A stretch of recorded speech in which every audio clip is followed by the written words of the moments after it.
आज प्रदीप माझी विजिलेंस द्वारस्थ होती। नवरंगपुर जिले में शिक्षा विभाग रे स्कूल छात्र छात्री मानक पोशाक बंटन रे 8 कोटी महादुर्नीति होइतिबा अभियोग करिसंती। समग्र शिक्षा माध्यम रे जो स्कूल ड्रेस एवं जोता प्रथम श्रेणी ठार आरंभ कर 10म श्रेणी छात्र छात्री मान जगाई दि जाइए। बहुत बड़ हरिलुट होती। गोटे गोटे छात्र और छात्री जो 2 हल पोशाक 1000 टंका आसूसी और जोता 1000 टंका आसूसी से पाखापाखि 350 टंका बाटमारणा करा एवं आनुमानिक 8 कोटी टंकार दुर्नीति होती, जोटा कि आम विधिवत भाव में समस्त तथ्य सहित डॉक्यूमेंटरी एविडेंस एवं मटेरियल एविडेंस आज आम संग्रह करी विजिलेंस निकट में विधिवत भाव में अभियोग पत्र दाखल करा एवं यार तुरंत या उपर इन्वेस्टिगेशन करी तदंत करी दोषी को कार्यानुष्ठान ग्रहण करने आम नवेदन कर सीधा सड़क स्थानीय डीओ बीओ माने एवं डीआईसी जी की सर्टिफाई करी मैन्युफैक्चरिंग यूनिट अच्छी बोले कि प्रकृत में ये यूनिट ना तत्संगे संगे असाधु व्यवसायी मैंने जो मान के भूल प्रमाण पत्र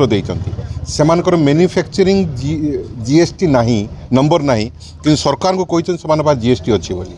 एवं गोटे व्यवसायी पाखे तो जीएसटी नंबर ही ना।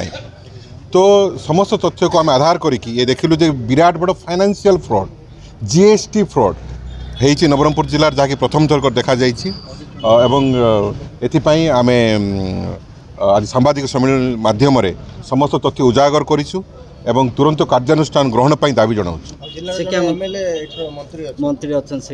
यस आम पूर्व नवेम्बर 19 जो सांबादिक सम्मेलन करूँ जे मान्यवर मंत्री गणशिक्षा नवरंगपुर जिले में थी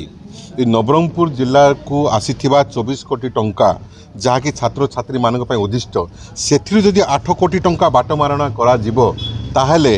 याठू दुर्भाग्य विषय नवरंगपुर जिला आ कि पारती कि आम वर्तमान तथ्य को आम आधार करूँ। वर्तमान सरकार जो नीति नियम करी तथ्य को आधार कर आरटीआई माध्यम समस्त तथ्य संग्रह कर आम अभियोग पत्र दाखल करूँ एवं समस्त प्रकार प्रमाण आम निकट अच्छु जहाँकि आपण मानक आम जन